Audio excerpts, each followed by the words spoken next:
अस्सलामुअलैकुम, आप देख रहे हैं समा। मैं हूं सैयद फवाद ज़ैदी। बुलेटिन में खुशामदीद। सबसे पहले आपको बताएंगे कि कोरोना वायरस पंजाब में अपना शिकंजा सख्त करता जा रहा है। लाहौर में केसेस की तादाद में इजाफा हो गया है। हुकूमत पंजाब ने लाहौर के कई इलाके 15 रोज़ के लिए सील करने का ऐलान कर दिया है। शादरा, मजंग, निश्तर टाउन, शादबाग, कैंट और अंदरून लाहौर सील होंगे। इकबाल टाउन और गुलबर्ग के इलाके भी कल से बंद किए जाएंगे। पंजाब की वजीर बराए सेहत डॉक्टर यास्मीन राशिद ने मीडिया के सामने तफसीलात पेश कर दी हैं। एक बहुत बड़ी एक्सरसाइज की गई है पिछले 2 दिन के अंदर, जिसमें हमने इंसिडेंट्स लाहौर शहर के अंदर देखा है कि जिन इलाकों में सबसे ज्यादा इंसिडेंट्स हैं उनके लिए एक डिफरेंट तदाबीर तैयार कर रहे हैं। कल 12 बजे के बाद ये सारे इलाके जो हैं बहुत हद तक बंद कर दिया गया। कुछ इलाके शादरा के हैं, हमारी वर्ल्ड सिटी के कुछ इलाके हैं, कुछ सोसाइटीज ऐसी हैं जिनमें फैलाव बहुत ज्यादा है, उनको भी बंद कर दिया जाएगा। और ये डिसीजन जो है इसमें खाने पीने की अशिया, आपके फार्मेसीज हैं, उसी तरह जिस तरह पहले था वो खुली रहेंगी। फैक्ट्रीज इस वक्त प्रोटेक्टिव इक्विपमेंट बना रही हैं, अगर उस इलाके में हैं वो भी खुले रहेंगे। तो बाकायदा लिस्ट जो है वो आवेदन करेंगे कमिश्नर साहब, और ये कल रात 12 बजे से इस पे इम्प्लीमेंटेशन शुरू हो जाएगी। मिनिमम पीरियड जो है वो 2 हफ्ते का है। इस दौरानिया में जायजा किया जाएगा। अगर इस सिचुएशन में इम्प्रूवमेंट आ रही हुई तो फिर सोचेंगे कि उसको टाइम से पहले खोलें, वरना ये 15 दिनों के बाद इस इलाके में करीब काम की इजाजत मिलेगी। लाहौर में इलाके सील करने की ज़रूरत क्यों पड़ी? आखिर इसमें ऐसा क्या हुआ कि लाहौर के कई इलाकों को अचानक सील करने का फैसला हो गया? दानियाल उमर से तफसील जान लेते हैं। दानियाल, पंजाब में सबसे ज़्यादा केसेस लाहौर में हुए हैं, क्या वजह बताई जा रही है इसकी? पंजाब का बड़ा शहर लाहौर, जिसमें कोरोना वायरस के केसेस की तादाद भी अब बहुत बड़ी हो गई है।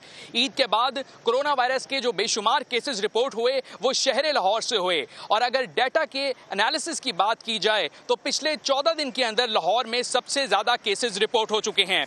1 जून को लाहौर के अंदर 727 केसेस रिपोर्ट हुए। 2 जून को महकमा सेहत की तरफ से लाहौर में केसेस रिपोर्ट जो है उनका डाटा फराहम नहीं किया गया। इसी तरह 3 जून को 817, 4 जून को 724, 5 जून को 1095 केसेस रिपोर्ट हुए, 6 जून को 1082, 7 जून को 691 और 8 जून को 1045 केसेस लाहौर के अंदर रिपोर्ट हुए। 9 जून को 960 से जायद, जबकि 10 जून को 1408 केसेस सिर्फ लाहौर के अंदर रिपोर्ट हुए। 11 जून को 1168, 12 जून को 971, 13 जून को 1382, जबकि 14 जून को 1331 केसेस जो हैं वो लाहौर से रिपोर्ट हुए। इन टोटल केसेस को अगर किया जाए जो पिछले 14 दिन के अंदर रिपोर्ट हुए तो वो 13,368 केसेस बनते हैं, जबकि अब तक लाहौर के अंदर ही सिर्फ 26,429 केसेस रिपोर्ट हो चुके हैं। यानी कि लाहौर में जो 50% केसेस रिपोर्ट हुए वो सिर्फ इन 14 दिन के अंदर रिपोर्ट हुए। और अब पंजाब के अंदर जो 50% ऑफ द रिपोर्टेड केसेस हैं वो लाहौर के अंदर हैं, लाहौर के रिहायशियों के हैं। और अब मजीद केसेस की तादाद में इजाफा हो रहा है, जिसके ऊपर पंजाब हुकूमत ने फैसला किया है कि लाहौर के मुतादिद इलाकों को सील कर दिया जाएगा। जी बहुत शुक्रिया आपका, आपने हमें आगाह किया। तर्जुमान बलूचिस्तान हुकूमत लियाकत शाहवानी कहते हैं कि सूबे में कोरोना के 70% केसेस गुज़िश्ता 1 माह में रिपोर्ट हुए हैं। जुलाई के आखिर तक मुतासरीन की तादाद 20,000 तक हो सकती है। कोयटा में प्रेस कॉन्फ्रेंस करते हुए उन्होंने मजीद क्या कहा, सुनते हैं। हमारे केसेस हैं बलूचिस्तान में 8,177, इसका 70% जो केसेस हैं वो इसी 1 महीने में वो सामने आए। खुशी की बात यह है कि गुज़िश्ता 2-3 दिन से एवरेज हमारे जो केसेस का है वो कम होना शुरू हुआ है। कल जो हमने टेस्ट कंडक्ट किए 758, उसमें 149 केसेस पॉजिटिव आए, जो बनते हैं 21%। परसों जो केसेस सामने आए थे वो बनते हैं 22%। खैबर पख्तूनख्वा हुकूमत ने भी ज़्यादा केसेस वाले इलाकों में स्मार्ट लॉकडाउन का फैसला कर लिया है। मुशीर इत्तलात खैबर पख्तूनख्वा अजमल वजीर का क्या कहना है, आपको सुनवाते हैं। ये फैसला किया है कि हम जहां जहां पे केसेस ज्यादा आ रहे हैं वहां पे हम स्मार्ट लॉकडाउन की तरफ जा रहे हैं। हमने इसके लिए पूरे सूबे में आइडेंटिफाई कर लिए कि कौन से इलाके इस वक्त सबसे ज्यादा मुतासर हो रहे हैं। उस हवाले से हमने उसके लिए मैकेनिज्म बना लिया है। जहां पे SOPs पे अमल नहीं होगा वहां पे हमने एक्शन लिया भी है और लेंगे भी, इसमें कोई अब दूसरी राय नहीं। हमने फैसला किया है कि जहां पे भी हमें जरूरत होगी वहां पे हम पाक फौज की भी जो हेल्प होगी वो हम लेंगे। और पंजाब के नए बजट में क्या होगा, तफसीलात और बजट तकरीर सामने आ गई है। 56 अरब रुपए के टैक्स रिलीफ पैकेज का ऐलान किया जाएगा। 20 से ज़ायद सर्विसेज पर टैक्स रेट 16 से कम करके 5% करने का फैसला हो गया है। समा के नुमाइंदे मोहम्मद लुकमान हमारे साथ मौजूद हैं। लुकमान, बताइएगा क्या क्या है इस बजट में। हेलो जी लुकमान, अगर आप हमें सुन सकते हो तो हमें बताइएगा। लुकमान से हम रब्ता करने की कोशिश करते हैं। वज़ीर ख़ज़ाना मखदूम हाशिम जमा बख्त की तकरीर के दस्तावेज़ात सामने आ गई है। आइंदा माली साल के बजट में 56 अरब रुपए के टैक्स रिलीफ पैकेज का ऐलान किया गया है। मुख्तलिफ खदमात पर सेल्स टैक्स 16% से 0 करने का फैसला किया गया है। 20 से ज़ायद सर्विसेज टैक्स रेट 16 से कम करके 5% करने का फैसला किया गया है।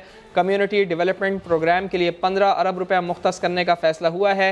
इसी तरह एहसास प्रोग्राम में पंजाब ने 8 अरब 40 करोड़ की रकम फराहम की है। कारोबार के लाइसेंस के लिए मकामी हुकूमत की टैक्स फीस 0 कर दी गई है। सिंध असम्बली के कवायद व ज़वाबित में तरमीम कर दी गई है। अब ऑनलाइन असम्बली सेशन में अरकान घर बैठे न सिर्फ शिरकत कर पाएंगे बल्कि तकारीर की भी इजाज़त होगी। इससे पहले इस मामले पर अपोजिशन लीडर और वज़ीर आला के दरमियान हल्की फुल्की नोक झोंक भी हुई। संजय साधवानी की रिपोर्ट। 25%, मुझे इतराज 25% पे, लेकिन कोई भी कानून आप पास करेंगे हमारी नॉर्मल अंडरस्टैंडिंग से कानून ना बोल नहीं होगा, चैलेंज हो जाएगा, फारिग हो जाएगा 2 मिनट में। ये धमकियां, ये बातें ना करें, बट हमें ऑपोजिशन की बात का पूरा लिहाज है। कोरोना से बचने के लिए वजीर आला सिंध और अपोजिशन लीडर में नोक झोंक। असेंबली के ऑनलाइन इजलास के मामले पर बहस शुरू हुई तो ऐवान में सिर्फ 25% अरकान की मौजूदगी में कानून पास कराने पर फिरदौस शमीम नकवी ने एतराज उठाया, लेकिन वजीर आला सिंध मुराद अली शाह ने दो टोक बता दिया कि सब हो सकता है। कोई चैलेंज वैलेंज नहीं होगा, कोरम हो या ना हो। मैं आपको ये बताऊंगा and I will show you the reason. Constitution में गुंजाइश इन चीजों की है। Anything done in the house which later is found out to be incorrect, उसको नहीं होता। This parliament is far above the, sorry, maybe it's a contempt of court, it is above all the courts because we created the courts. वजीर आला की tone देखकर opposition leader ठंडे तो हो गए मगर अपना बरहम भी बरकरार रखा। हम हर किस्म की कॉपरेशन करने को तैयार हैं, हर चीज साथ मिलकर करने को तैयार हैं, हमें भी एहसास है। लेकिन मैं ये समझता हूँ कि जिस लहजे में बात की गई वो लहजा नहीं था जिसके और रवैया जिसके लिहाज से हम बात कर रहे हैं। ना हम किसी तड़ी में आते हैं ना कड़ी तड़ी देने में यकीन रखते हैं। वजीर आला ने फिर वादे किया कि हम तो सिर्फ कोरोना की वबा से अपने अरकान को बचाना चाहते हैं, आप अपने वजीर आजम की ही बात मान लें। खुद प्राइम मिनिस्टर साहब कह रहे हैं कि एहतियात करें और मजमाना इकट्ठा करें। अब तो प्राइम मिनिस्टर साहब की बात मान ले भाई, हमारी तो कोई छोड़े। दोनों तरफ से दिल की भड़ास निकलने के बाद मुकेश कुमार चावला ने ऐवान में 25 अरकान की मौजूदगी और दीगर की ऑनलाइन शिरकत से मुताल्लिक करारदाद पेश की जिसे मंजूर कर लिया गया। अब 17 जून को बजट इजलास में कोरोना के शिकार अरकान सिंध असेंबली में ऑनलाइन इजलास में शिरकत कर सकेंगे। कैमरामैन मोहसिन अली के साथ संजय साधवानी, समा, कराची। एक बार फिर बात करते हैं कोरोना वायरस की, जिससे मुल्क भर में मजीद 97 अफराद जाँ बहक हो गए हैं। अमवात की मजमूई तादाद 2729 हो गई है। 53,000 से ज़्यादा अफराद सेहतियाब भी हो चुके हैं। मुल्क भर में गुज़िश्ता 24 घंटों में कोरोना के 5,248 नए केसेस रिपोर्ट हुए हैं। पंजाब में 54,000 और सिंध में 53,000 से ज़्यादा केसेस सामने आए हैं। खैबर पख्तूनख्वा में 18,000, बलूचिस्तान और इस्लामाबाद में 8,000, जबकि गिलगित बल्तिस्तान में 1,000 से ज़्यादा अफराद कोरोना वायरस से मुतासर हुए हैं।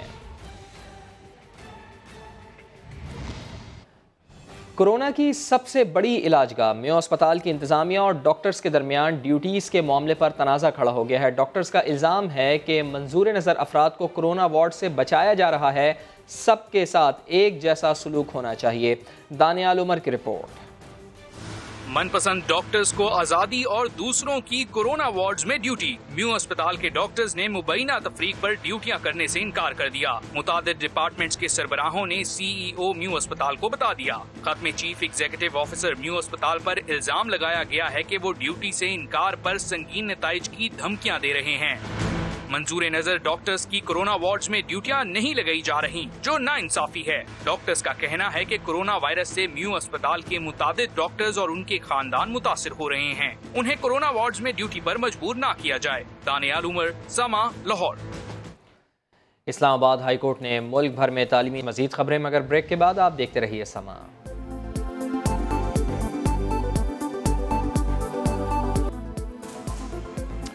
Welcome back. सिंध हुकूमत ने NICVD, NICH और जिना अस्पताल वापस लेने से मुताल्लिक़ वफाक के फैसले को सुप्रीम कोर्ट के हुक्म की खिलाफ वर्जी करार दे दिया है। समा के नुमाइंदे संजय साधवानी ने तर्जुमान मुर्तज़ा वहाब से बातचीत की है, उन्हीं से मज़ीद जान लेते हैं। जी बताइएगा संजय, क्या मौक़िफ़ है मुर्तज़ा वहाब का इस फैसले के ऊपर? अस्पताल क्या वफाक लेने जा रहा है और सिंध हुकूमत की क्या नीयत पर शक है जो ये कहा गया है कि कोई सामान वहाँ से किसी अस्पताल या कहीं और मुंतकिल ना किया जाए। तर्जुमान सिंध हुकूमत बैरिस्टर मुर्तज़ा वहाब साहब हमारे साथ मौजूद हैं।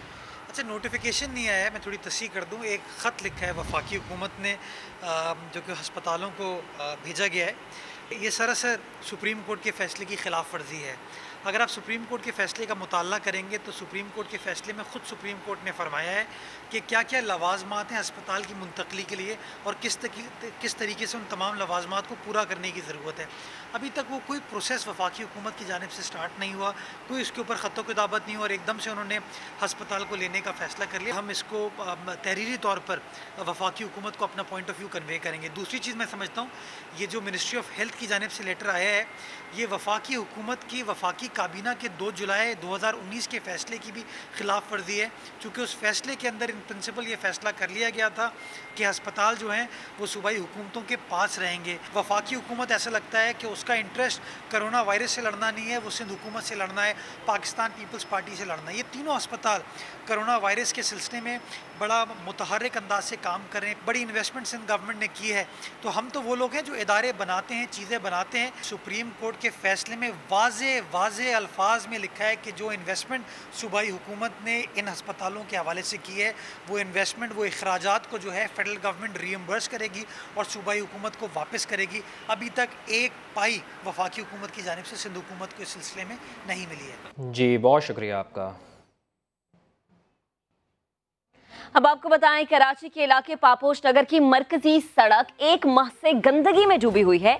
दुकानदारों और इलाका मकीनों का चलना फिरना तो दूर, सांस लेना तक मुहाल हो चुका है। खुर्शीद आलम रिपोर्ट करेंगे।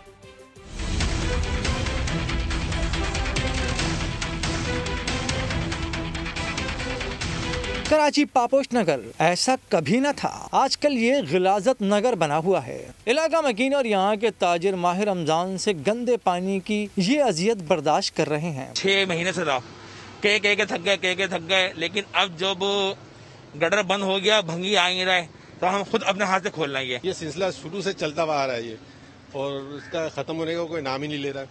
और बीच में अभी पाइपलाइन वगैरह कुछ आई थी, यहाँ पे काम हो रहा था, उसको भी मेरे ख्याल से 6 महीने से ज्यादा हो गया है, अभी तक काम हो ही रहा है। अपनी मदद आप के तहत गिलाजत दूर करने की कोशिश करने वाले इस बात पर नाराज हैं कि जिनको वोट दिया उन्होंने कुछ न किया। अंदर से मसला ये है कि ये बहुत पुरानी लाइनें डली हुई हैं, सिंगल स्टोरी मकान थे, आज 10-10 माला के जहाँ पे मकान बन गए। इलाका मकीन कहते हैं कि कई बार शिकायत भी दर्ज करवाई मगर कुछ न हो सका। पापोश नगर के बासियों ने वादे कर दिया कि हालिया कारकर्दगी को देखते हुए आइंदा बल्दियाती इंतखाबात के उम्मीदवारों को सोच समझ कर ही वोट दिया जाएगा। कैमरामैन शाहिद बलोच के साथ खुर्शीद आलम, समा, कराची। टंडोला यार में मुज़र सेहत पानी के इस्तेमाल से शहरी मुख्तलिफ अमराज में मुब्तला होने लगे हैं। शब्बीर मशहूरी की रिपोर्ट। सिंध के अवाम बुनियादी ज़रूरियात से महरूम।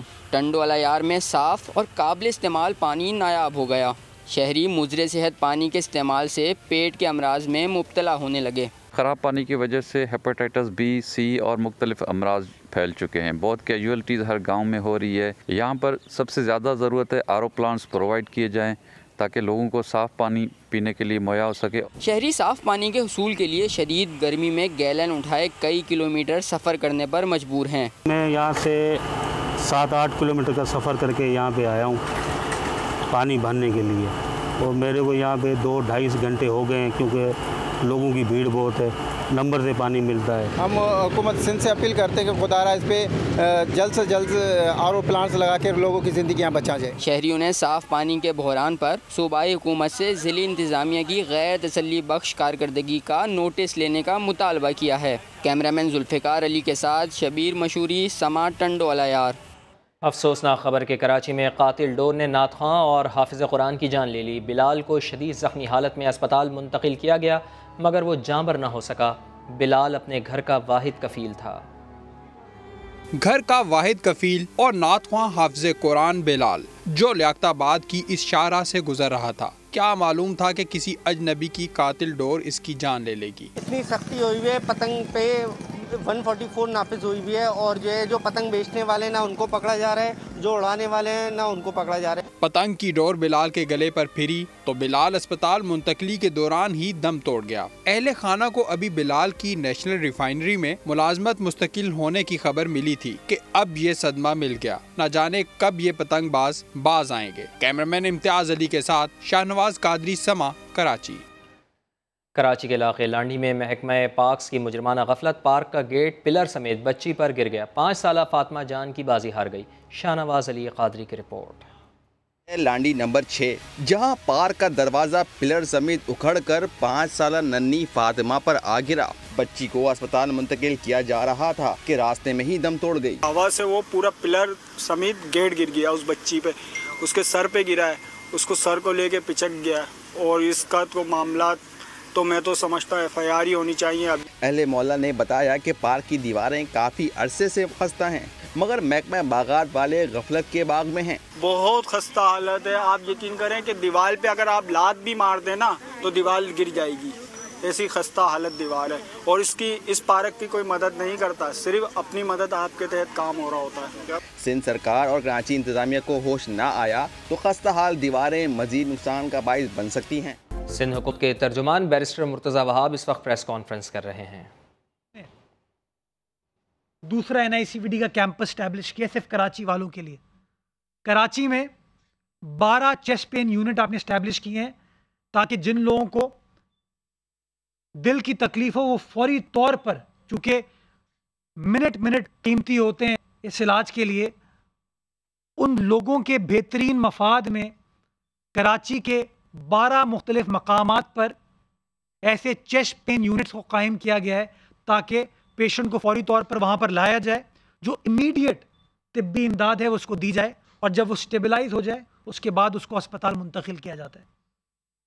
लाखों की तादाद में लोग इस फैसिलिटी से मुस्तफ़ीद हुए हैं और सारे पाकिस्तान से वो पेशेंट्स आते हैं। हम समझते हैं ये सिंध हुकूमत की, सिंध की आवाम की खिदमत है सारे पाकिस्तान के लिए। वो जिना अस्पताल जिसका बहुत बुरा हाल होता था एक ज़माने में, आज वो एक मुख्तलिफ पिक्चर शो करता है, चाहे उसका इमरजेंसी का एरिया हो, चाहे उसका रेडियोलॉजी का एरिया हो, चाहे उसका गायनी का वार्ड हो या उसका जनरल वार्ड हो। हर जगह बेहतरी आई। पब्लिक प्राइवेट पार्टनरशिप को सिंध हुकूमत ने बड़ा मुतहर्रिक अंदाज से इस अस्पताल की बेहतरी के लिए इस्तेमाल किया और आज अल्हम्दुलिल्लाह जो हमारी साइबर नाइफ फैसिलिटी है, मेरा मजाक उड़ाते हैं लोग जब मैं ये कहता हूँ, क्योंकि मैं तो बहैसियत पाकिस्तानी इस चीज़ पर फ़ख्र महसूस करता हूँ। मैं ये नहीं सोचता कि सिंध हुकूमत का कारनामा है या किसका कारनामा है, बट बहैसियत पाकिस्तानी मैं फ़ख्र महसूस करता हूँ कि बैरून मुल्क से मुकीम पाकिस्तानी इस साइबर नाइफ फैसिलिटी में आए हैं और उनका मुफ्त इलाज हुआ है। जो लोग मजाक उड़ाते हैं वो सिर्फ मजाक उड़ा पाएंगे, वो सिर्फ तनकीद कर पाएंगे, सिर्फ बात कर पाएंगे, लेकिन मैं शवाहिद पेश करता हूँ कि किस तरीके से, किस साल, किस तारीख, किस सिलसिले में कौन सा शख्स दुबई से, शारजा से, सऊदी अरब से, यमन से, कुवैत से, ओमान से, साउथ अफ्रीका से, UK से, कनाडा से, अमेरिका से, खैबर पख्तूनख्वा से, पंजाब से, बलूचिस्तान से यहाँ पर आया और मुस्तफ़ीद हुआ। वो इलाज जो कि दुनिया में जिसकी लागत 50,000 से 90,000 डॉलर पर पेशेंट इखराजात हैं उसके, वो अल्हम्दुलिल्लाह हमारे पाकिस्तान में, हमारे सिंध में, हमारे कराची में वाक़ई एक हस्पताल में मुफ्त होती हैं। यह है इंसानी खिदमत। कोई सियासी पॉइंट स्कोरिंग नहीं है, कोई एडमिनिस्ट्रेटिव पॉइंट स्कोरिंग नहीं है, इंसानी खिदमत है। और बहैसियत पाकिस्तानी हमें ये नहीं सोचना चाहिए कि इसका क्रेडिट पीपल्स पार्टी ले रही है, कौन ले रहा है। बहैसियत पाकिस्तानी हमारे सरों को फ़ख्र से बुलंद होना चाहिए कि हमारे पाकिस्तान में ऐसे इदारे काम कर रहे हैं जिससे लोग बेहतरीन अंदाज से मुस्तफ़ीद होते हैं। और तीसरा अस्पताल NICH है।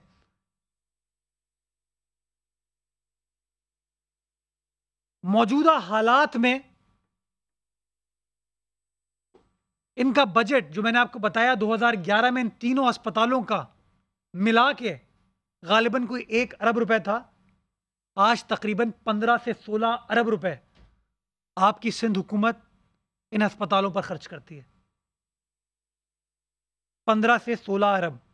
नतीजा क्या है कि पेशावर हो, क्वेटा हो, रहीम यार खान हो, लाहौर हो, आज़ाद कश्मीर हो, गिलगित बल्तिस्तान हो, लसबेला हो, खैरपुर हो, हैदराबाद हो, थरपारकर हो, लोगों को करीब करीब जगहों पे अपने शहर के, अपने घरों से करीब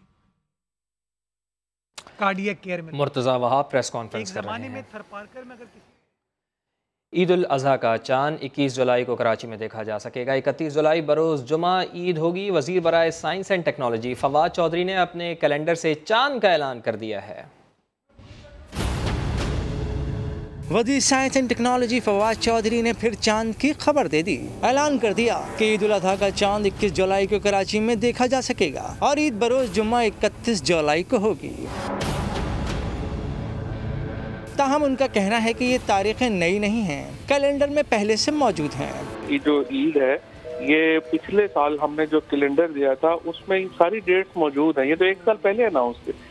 समय के मॉर्निंग शो नया दिन में फवाद चौधरी ने इस बात पर जोर दिया कि इस्लाम सारे उलूम का अहाता करता है, हमें हर इल्म से इस्तिफादा करना चाहिए।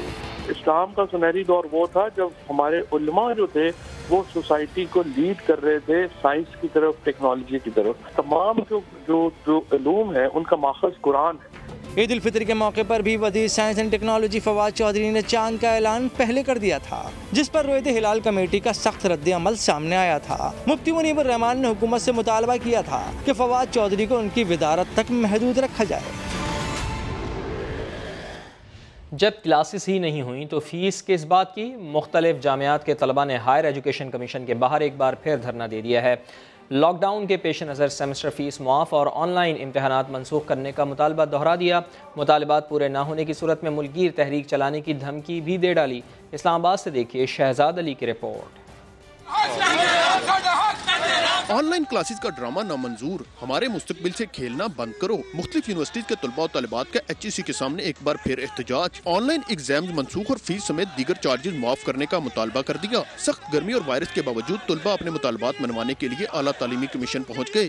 मुख्तलिफ इलाकों से आए स्टूडेंट्स की चेयरमैन HEC के खिलाफ नारेबाजी, सर्विस रोड भी ब्लॉक कर दी। और हमारा ये मुतालबा है कि फिलफॉर तमाम पूरे मुल्क में जितनी भी जामियात हैं उन सब में जो ऑनलाइन एग्जाम्स के नाम पे ड्रामा है उसे खत्म किया जाए। फीस के जो वाउचर थमा दिए हैं गरीब तलबा के हाथों में, इससे बड़ी जुल्म की और मिसाल कहीं नहीं मिलती। आज हम लोग यहाँ पर प्रोटेस्ट नहीं, धरना करेंगे और जब तक स्टूडेंट्स के मुतालबात नहीं माने जाएंगे, किसी किस्म का मज़ाकरात को नहीं जाएंगे। जिसने मज़ाकरात करने यहाँ आके करे। नौजवान तलबा ने वफाकी वज़ीर तालीम को भी आड़े हाथों लिया। कहा शफकत महमूद ने हमारे मुतालबात पर जरा भी तवज्जो न दी। मेरे पास ये लेटर मौजूद है जो शफकत महमूद साहब को लिखा गया, उनको ऑन बोर्ड लेने की कोशिश की गई लेकिन अभी तक कोई रिस्पांस नहीं आया। एहतजाज तब तक जारी रहेगा जब तक हमारे मुतालबात मंजूर नहीं होते। फिर हमें चाहे जितने दिन यहाँ बैठना पड़े, महीना बैठना पड़े, साल बैठना पड़े, हम यहीं बैठे हैं। शुरा ने कोरोना वायरस से बचने के लिए मास्क तो पहन रखे थे, मगर नारेबाजी के दौरान जोश में आते ही समाजी दूरी के SOPs भूल गए। कैमरामैन फैसल मसूद के साथ शहजाद अली।